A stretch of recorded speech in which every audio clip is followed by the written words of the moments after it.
Welcome, welcome, welcome. Thank you so much for joining us for Empowerment today. My name is Latifah Abdullah. I'm your host for today, and our guest is Italina Kirknis. Italina is an online presence expert and a speaker. Welcome, Italina. Thank you for joining us. Thank you so much. How exciting. So, we're going to be talking about creating your life by design, not by default.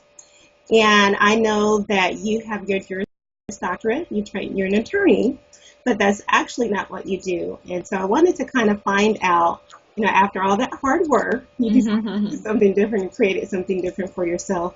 And then we'll delve into creating your life by design. Absolutely. Thank you. So I'm an online presence expert and speaker. LinkedIn is really my specialty. Most professionals are on LinkedIn but don't know how to use it. So I speak all over, specifically with sharing with the real estate community how to use LinkedIn as a lead generation tool. Okay. Marketing, I love marketing. It's very creative. While working in the legal field, I felt very underutilized and I just wasn't in alignment. I wasn't happy. I wasn't me. And I remember one day I was in the office by myself, and I put my hand on the edge of the desk, bent over in this horrible pain. And that was a huge wake-up call for me, because now my body was talking to me and saying, Italina, we are not happy. So fortunately for me, I had worked in a tax firm in their marketing department, and that's where I fell in love with marketing. I got a lot of hands-on experience in creating compelling marketing campaigns. Okay. The The online world being really hot, I saw that as an opportunity to do online branding and marketing. Okay, great. I've over the last couple of years, I've seen a lot of people walk away from really high-paying jobs, like six-figure incomes and all of that, really to do what they like to do. And I remember seeing you at an event. I asked you if you like doing what you're doing, and you said, "Well, I wouldn't create a job for myself that I don't like doing." Totally. That's so funny you remember that. So I hadn't really thought about your having created, what you do for yourself. So you were talking about, I see that you talk about pushing past programming and really not necessarily living the way society dictates that you need to live. And why not? I see a lot of clones in the marketplace. So how is it that people can kind of step out of that, doing what's expected? What are some of the things that people can do to do something different? Sure. So I was actually just talking with someone today about that a lot of times we get on this treadmill and not realize you can just step off. You can change paths. I think we have this, some people may have this idea of, hey, if I start something, I gotta finish it, or I gotta stay with this. This is the path I'm on, might as well stay in that. Right. And I could have totally done that. There's a lot of time put in school, a lot of money.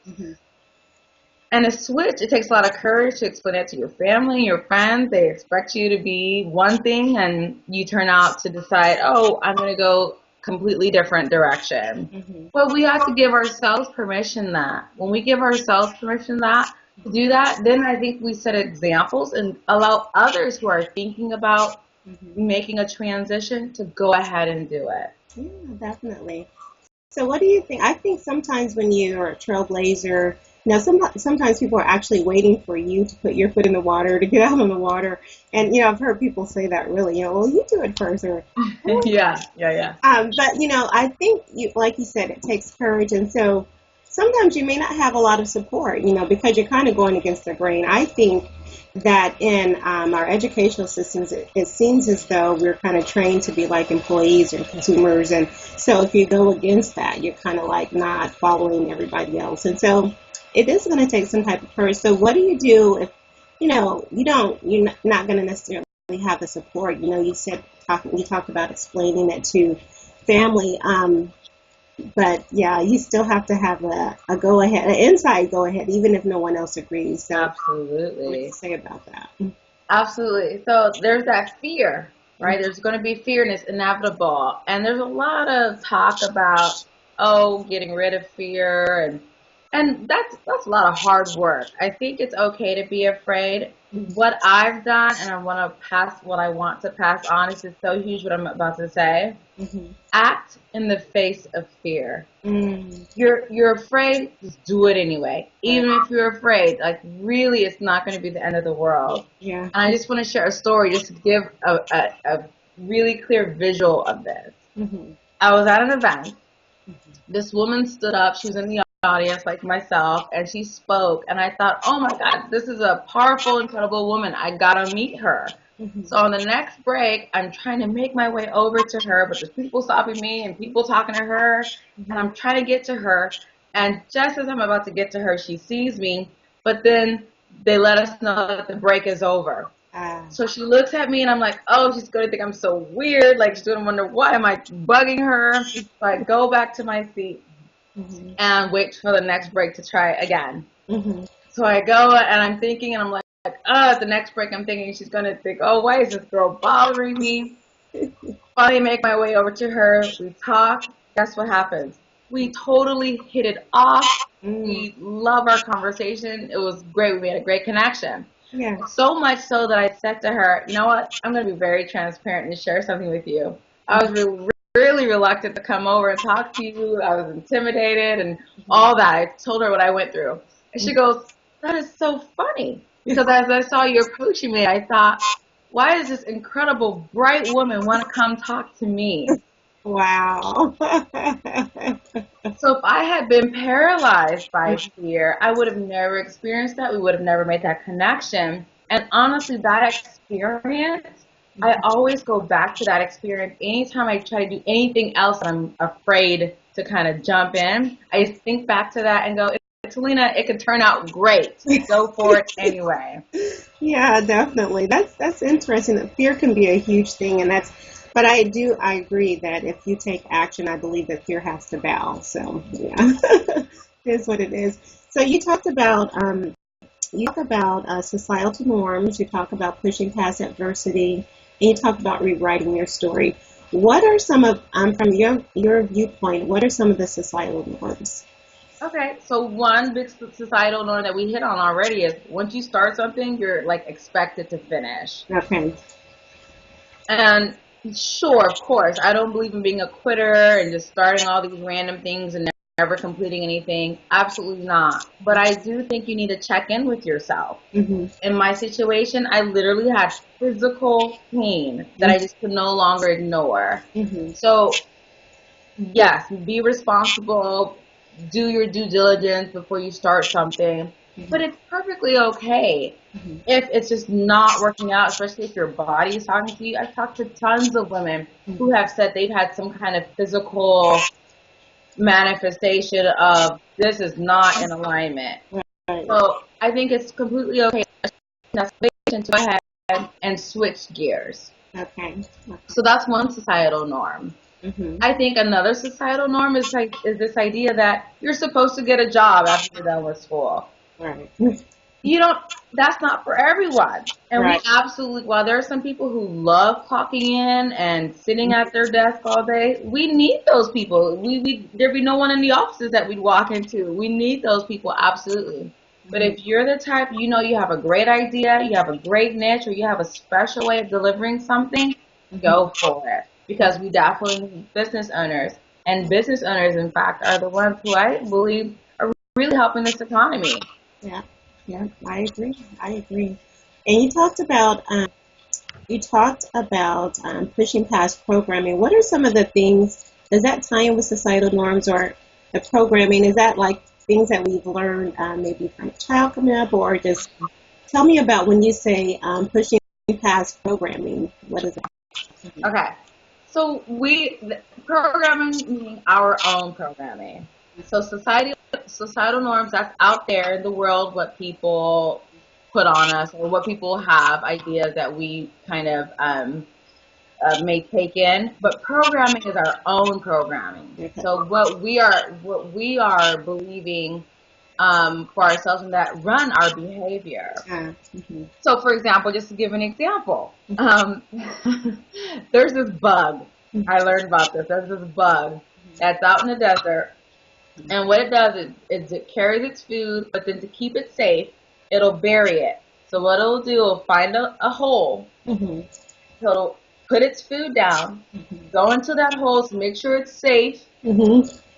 to put its food, and leave the hole, go get the food, and put it in the hole. Okay, so that's what it does. It has to find a safe hole for its food. Okay. That's what it's programmed to do. Wow. Now, as you know, National Geographic and all these people study animals and insects, etc. So Mm-hmm. there were people, humans, studying this bug and saw that the bug would look for a hole, go in it before it would decide to put its food in this hole. Mm-hmm. So what the humans did while the bug was in the hole, moved the food to a different spot. Oh no. So when the bug went out to go get his food and saw, oh my God, my food is way over there, this hole may not be safe. So even though it just left the hole and saw that it was safe, because it came up and saw that its food was in a different spot, it'll go back in the hole just to make sure again. Guess what? While it's in the hole, the humans went, took the food, moved it to a different spot. This repeats over and over and over. Why? Because the bug is programmed to make sure the hole is safe. So while carrying its food in its mouth, making sure this hole is safe, that bug will die of starvation. Will die with food in its mouth of starvation because of programming. Wow. People are the same way. Because of programming, just get another example. Everyone wants a beautiful, loving relationship, right? But because of programming, we will sabotage those very same loving relationships that are right in front of our faces. Right. So programming. Okay.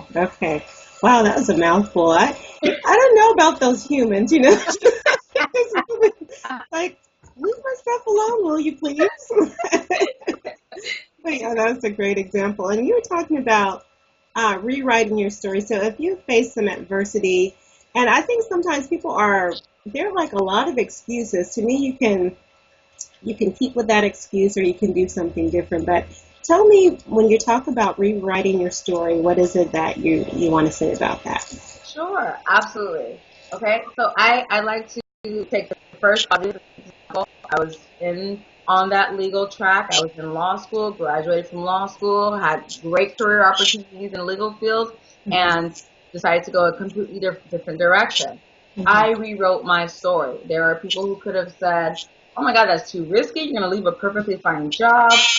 No, I rewrote my story as in, it is perfectly okay for me to switch gears, start over, and be great.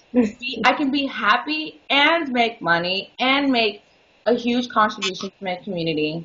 That was the story I chose for myself. Okay.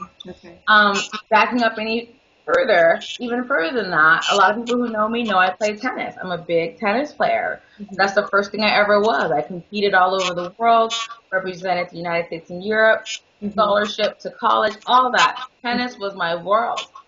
Did I continue and be, one of the great top 10 in the entire world? No, I'm not one of the Williams sisters. A lot of people do not know who I am.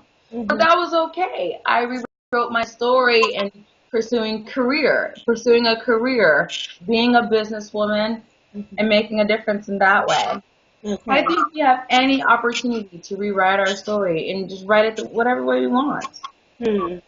That's interesting. Now, tell me this, because a lot of people you see a lot about, can I really do my passion and still make money? That's like a huge discussion, and people are saying, well, I really want to do this, but I'm doing this because this is this is where the income is coming in. If I do this, the income. So how do people kind of get past that? Just give us some insight on that. Okay. So first of all, when we have passions, it's very likely you're going to get good at whatever it is your passion is. So if your passion is photography, you're going to learn a lot about it. Just your enthusiasm alone is going to help you really hone that skill. So you're good at that. But then as far as making profit from it, that entails being a business person. Yeah. You have to have business skills or learn business skills, learn business strategies in order to really make a business of it. Yeah. Your passion and your business can definitely be merged. However, you need to get coaching or something along the lines of how to run a business. That must be learned. And most people, or I think the people who don't profit is because they need those business skills, right? They need to learn them. They need a coach or hire someone who has them so they can learn. So I think it's absolutely possible, even if your passion is like bird watching. Get a business coach who can help you turn that into a business, right? So you can put some structures in place and be able to turn a profit. Okay, that's really good, because I think a lot of times people are good at what they're good at. You know, they have this thing that they're really good at, but everything that's surrounding it. And as business owners, we know that we in our business, we our business. But if you only have the part where, you know, you're just good at what you're good at and everything else is not, you know, you don't have any structure, any systems, you know, that may be why a lot of businesses open, they close, and, you know, are not successful as successful as it could be. So, tell me, and is there anything else that you'd like to share for people that would like to create a life by design, not by default? Okay, absolutely. So I would say that surround yourself, or join a community of business owners. When you isolate yourself, then you're not open to resources, new ideas, resources like business coaches, new ideas helping you really expand your service offerings or the possibilities. I cannot tell you enough how much having a business community has made a difference. Right away when I first started my business, I got a coach. So I didn't want a founder. I didn't want to put off making money. And being surrounded by other professionals has really helped grow my business, grow my service offerings, just my professional capacity, just everything. There's so many resources. People are our greatest resource. Surround yourself with people, the right people, a business community. You guys are working towards the same or similar things. You're going to open yourself up to just a whole world. Because you just by yourself is just here. You open it up, you join a community. Oh my God, it's endless. Well, tell me this. What if there are people listening that are not business owners, but they would like to create a life by design, and maybe they're in a pattern of maybe going to work, church, and back home, or work, church, school, take the children's school back home, and they haven't really, you know. So what's your thought about the person that's not a business owner but would like to create a life by design? Every one of us has something that we're maybe afraid to do, or we don't know how. We have this picture. There's something out there that we want, and we don't know how to obtain it. Whatever it is. It could even be something as simple as, I'm in this marriage. I've been in it for decades, and I want to get out of it. Take the first step. Just take it. Even if you're afraid, it's fine to be afraid. It's normal to be afraid. You're going to be afraid. Take whatever step it needs to be, even if it means just to call an attorney, or call a friend and see if they know an attorney. You know what I mean? Take a step is what I would say. Take action, even in the face of fear, whatever your situation is. That makes a lot of sense. Yeah, I think it could be just really a boring. I think sometimes we don't really live the life that we can. You know, I think sometimes when we're younger, we might say, okay, I want to do this, and then when you're older, all these things attach. Also, we allow these things to come in, and you're like, oh, can I still do that? You know, and then that dream just kind of starts to get dim, you know. And I've come across women where it seems like they're just kind of existing, maybe not really, you know, living. So I think that's good to take a step, you know, and, even in the face of fear. Is there anything else you'd like to share? One last thing I would share is checking in with yourself. I know I did say that. By checking in with yourself, like really in that still quiet, seeing, okay, is this really what I want? Is this working for me? A lot of times you can kind of feel in your stomach, either whether it be nervousness or something doesn't feel right. Check in with yourself and then take a step from there. Yeah, I totally agree with that. I call it quiet time, and I do that a lot. Just kind of get by myself, and just really decide, okay, what is this season supposed to look like? You know, in my life, this season of my life, what is it supposed to look like? And I think I really admire people that do that. Also, some of the business owners, they just kind of. But I like, again, I don't necessarily think you have to be a business owner to take the quiet time, but just I think it should just be part of your lifestyle, really, because I think a lot of times they're really busy. Everybody's just doing this, and sometimes busy doesn't mean productive. And so I think if you quiet yourself, then you can kind of just kind of gauge, like you said, where you are and the next step to take. So I think quiet time is really important. Checking in with yourself, as you said. Yeah. Well, thank you so much, Italina. This is Italina Kirknis. Thank you so much for joining us. And you will be able to get more information about Italina on our website as we post the video. You'll have access to it. Thank you so much. Thank you so much. Thank you. All right. Have a great day. You too. Bye.